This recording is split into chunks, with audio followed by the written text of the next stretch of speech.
¿Cómo están? Bienvenidos al Laberinto. Es un gusto estar nuevamente acá en el programa. Una semana complicada, días difíciles para nuestra sociedad.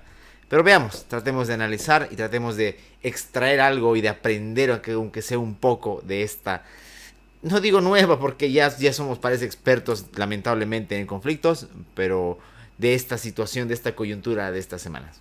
Acompáñame los siguientes minutos y hablaremos de todo cuanto ocurre en esta situación. La Voz Universal TV presenta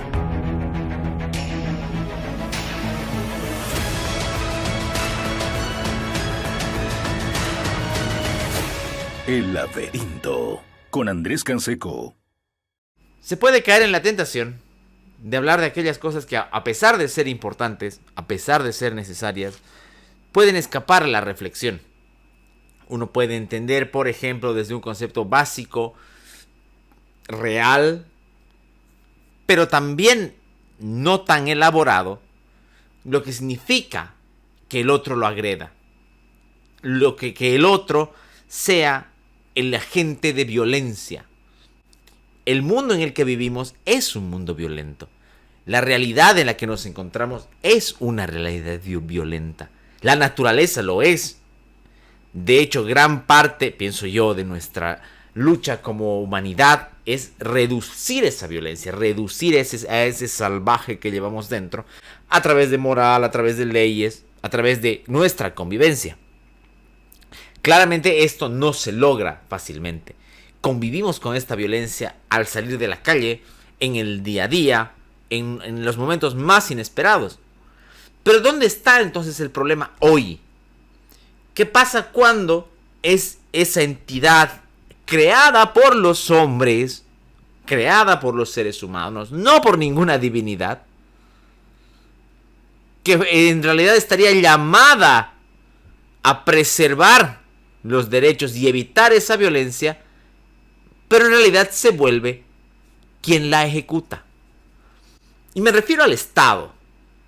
Seguramente muchos de ustedes habrán notado en varios de los programas la ideología liberal que uno profesa, con la desconfianza frente al Estado, con el recelo con el que se mira a esta entidad y sobre todo con el ánimo de reducir sus pasos y reducir sus movimientos como invasivos a nuestra vida. No tengo por qué ocultarlo y me parece maravilloso tener esa posibilidad de decirlo frente a ustedes. Sin embargo, además de lo que tiene que ver con economía, además de lo que tiene que ver con la propiedad privada y otras tantas cosas que son muy importantes, de repente hoy estamos frente a la cuestión que es capital, que es el Estado como el agente de violencia. No estamos por ahora, hasta el momento en el que estoy hablando y estoy grabando este programa, refiriéndonos a represiones salvajes, que sabemos que tienen una vasta experiencia los representantes del movimiento del socialismo, pero sí a la movilización de ese aparato para amedrentar al ciudadano. Ustedes me dirán, y de repente con cierta razón, de que no es el único elemento de violencia, que no es el único actor de esta violencia.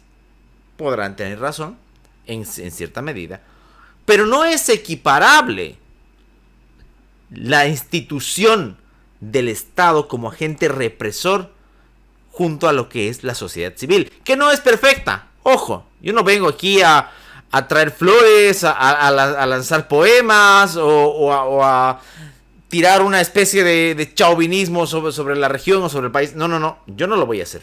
Hay otros que se van a encargar de eso y bien por ellos si quieren.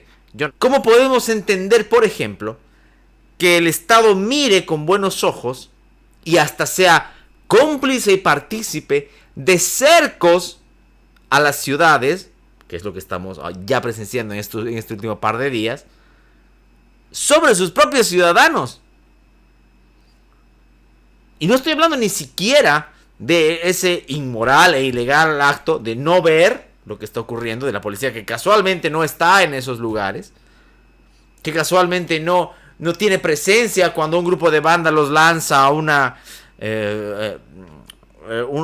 petardos o pintarrajea las frontis de una cooperativa, pero sí está para cuidar la casa de un alcalde 24 horas. Ni siquiera me estoy refiriendo a eso, que de por sí son barbaridades extremas. Me refiero a la amenaza, a la incertidumbre. De por sí estas situaciones que vivimos hoy nos provocan incertidumbre por la agitación social y demás. Pero si a eso le sumamos la violencia del Estado, la violencia de un gobierno que asume que policías, militares y otras reparticiones públicas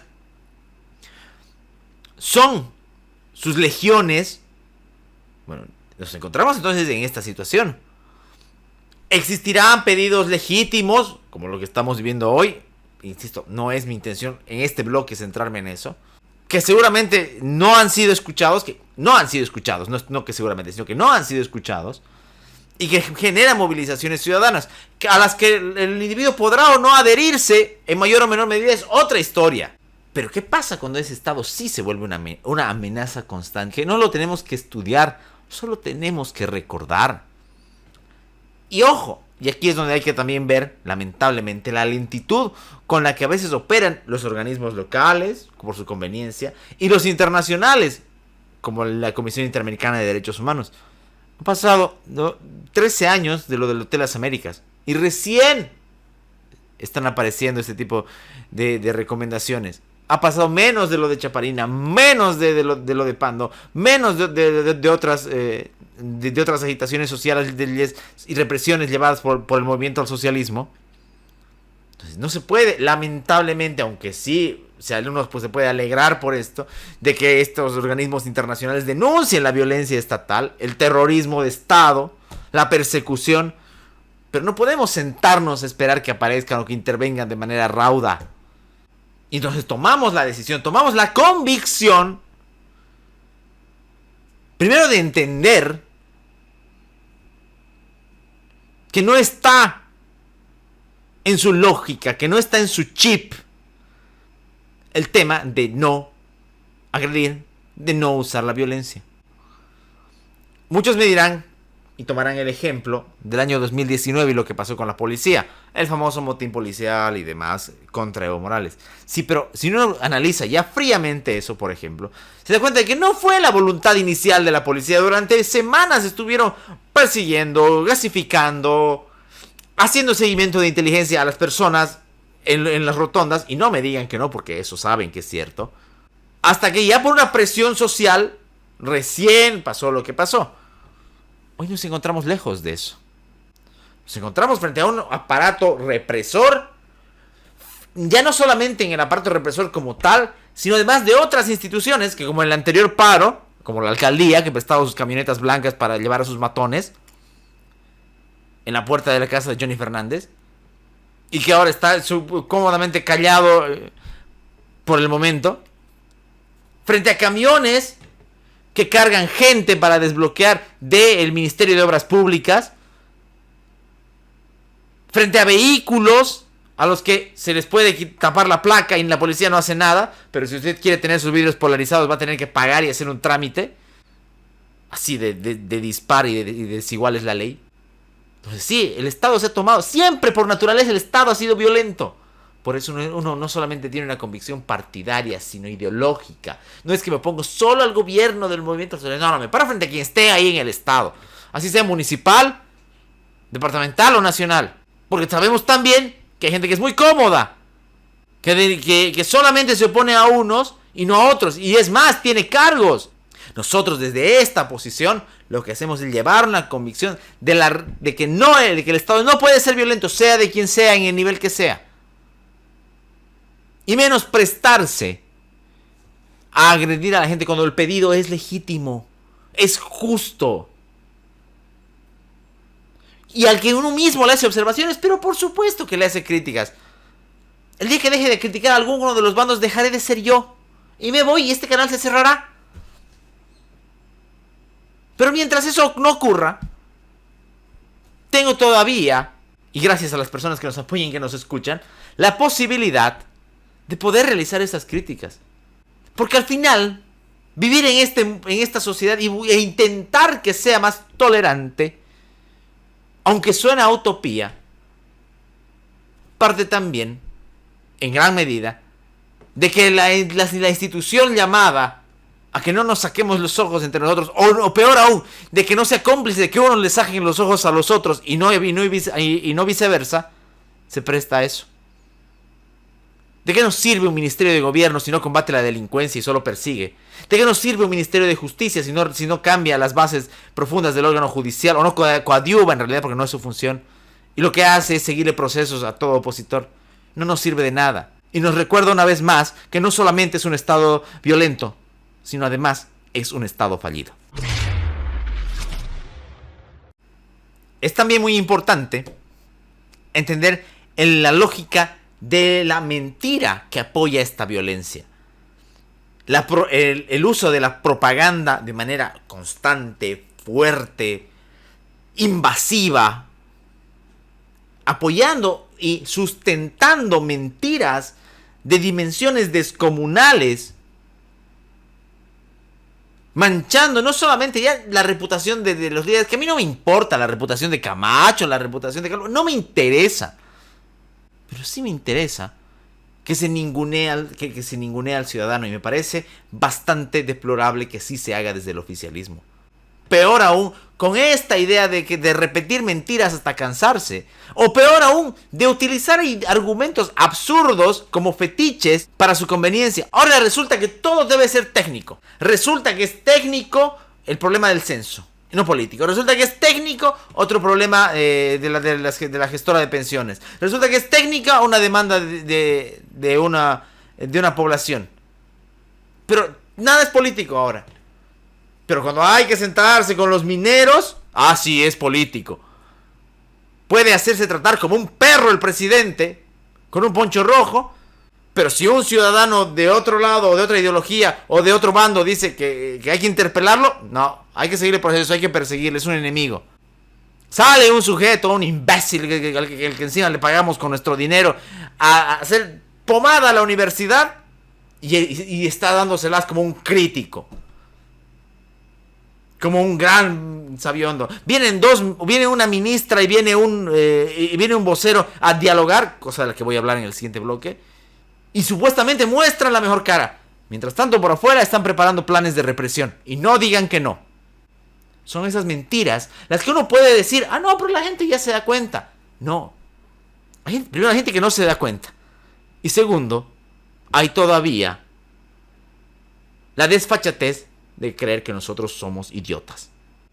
Y ojo, ¿no? Lo voy a decir igual hasta cansarme. Para mí el problema no es de identidad, de los collas contra los cambas, de los del occidente con el oriente. No, para mí no es. Para mí no. Hay gente que defiende esa idea y allá ellos se harán cargo de sus ideas.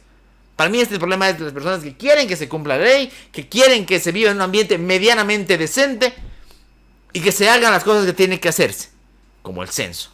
Punto. No nos perdamos tampoco en ese juego regional, porque el discurso regional ya sabemos que se lo pueden apropiar, como alguna vez lo hicieron con la autonomía, que tiene que ver con una cuestión lógica, que es la búsqueda de la verdad, de la libertad, de la democracia y que se cumpla la ley. No es tan difícil de entender. Y a veces las explicaciones rebuscadas y volteras solo sirven para dilatar lo que ya deberíamos haber hecho. Y lo que ya deberíamos nosotros como ciudadanos saber, que es que no se puede confiar en el poder.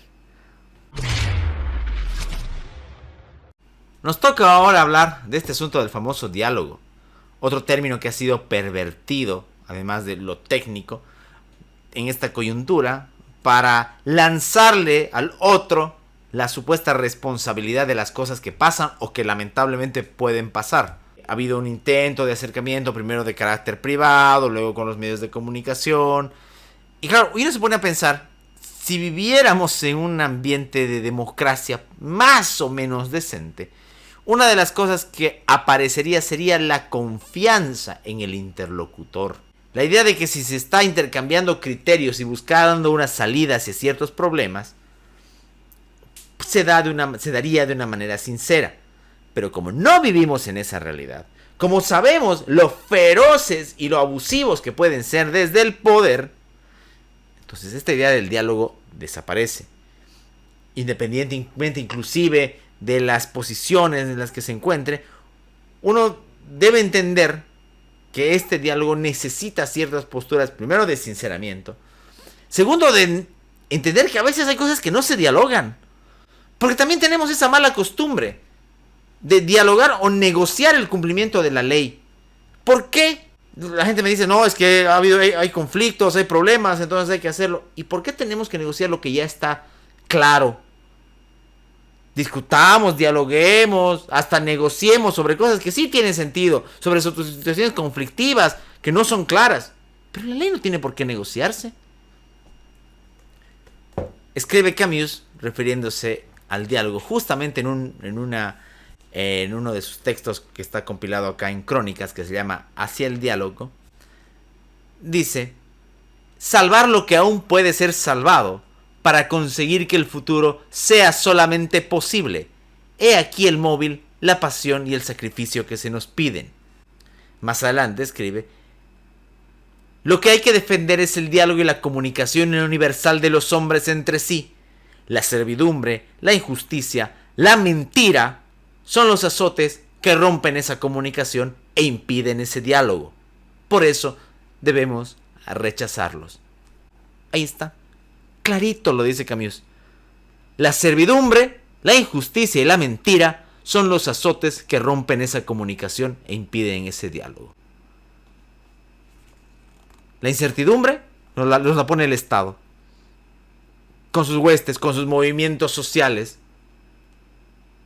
La injusticia se da, la pone el Estado, la pone el gobierno, al no cumplir un mandato que es el censo, o cualquier otra cosa que también se les ocurra. Y la mentira, lo he comentado en el anterior bloque. ¿Quién es entonces el que imposibilita el diálogo? Y no es que estoy vindicando y santificando a la gente del comité cívico de la gobernación. Dios y el diablo saben que no. Y estoy tomando el pasaje de Camus en una época complicadísima en la que él vivió. Incertidumbre, injusticia y mentira. Y las tres tienen el color azul ahora. Así como la violencia, que también comentaba en el principio. Es imposible, por ejemplo, dialogar frente a una amenaza y ante la susceptibilidad completamente real de que una ciudad va a ser amenazada de cerco. Inclusive hasta en las medidas de presión hay diferencias morales y éticas. No es lo mismo. Alguien podrá entrar en tecnicismos o podrá ponerse exquisito en aquello, pero no es lo mismo un paro que un cerco. Hay diferencias culturales, hay diferencias operativas y hay sobre todo diferencias morales. Y no estoy diciendo que el paro sea una taza de leche. Ustedes saben que yo soy muy crítico con eso. Con algunas medidas de alguna gente que se pone autoritaria en las rotondas. Pero hay una diferencia moral. Parar es dejar de hacer. Cercar es algo que está clavado en el chip del abusivo y del autoritario. Y que lo justifican con una cuestión cultural, milenaria o centenaria, protolibertaria del país. Bullshit. ¿Quién es el que mandó a cercar ciudades? ¿Quién tiene en su cabeza el chip de dejar sin comer a la gente en las ciudades? Sabemos quién es. Hay una gran diferencia entre parar, que no es perfecto el paro, lo repito, y cercar ciudades. Y no solamente en su naturaleza, sino también en la moral. Y eso, lejos de hacernos retroceder, debería hacernos reflexionar. En que más bien lejos de acercarnos a las posiciones abusivas, tenemos que diferenciarnos. Y no por una cuestión regional, étnica, no, ya he dicho, no va por ahí para mí. Sino una cuestión moral. Si defendemos la libertad, defendámosla como tiene que ser. No la libertad que nos convenga. No nos rebajemos al nivel del otro. Ni en nivel dirigencial, ni en el cruce, ni en la rotonda. Demostremos que esto no es solamente una lucha por el censo, que lo es, sino además es una visión diferente, que puede ser diferente, y que, como decía Camus, de salvar lo que puede ser salvado. Que ya no sea solamente ese choque de utopías, sino además un intento de salvar lo poco que se puede salvar. Esto ha sido El Laberinto. Agradecerles por su tiempo, agradecerles por dejarnos sus likes. Volveremos a encontrarnos la siguiente semana para hablar de otra cosa. Y nos encontramos también los domingos. No se olviden, tenemos el otro tipo de espacio que es nuestro podcast hablando de otro tipo de cosas también. Así que ahí nos veremos y también el día miércoles. Que tengan un muy buen descanso. El Laberinto con Andrés Canseco.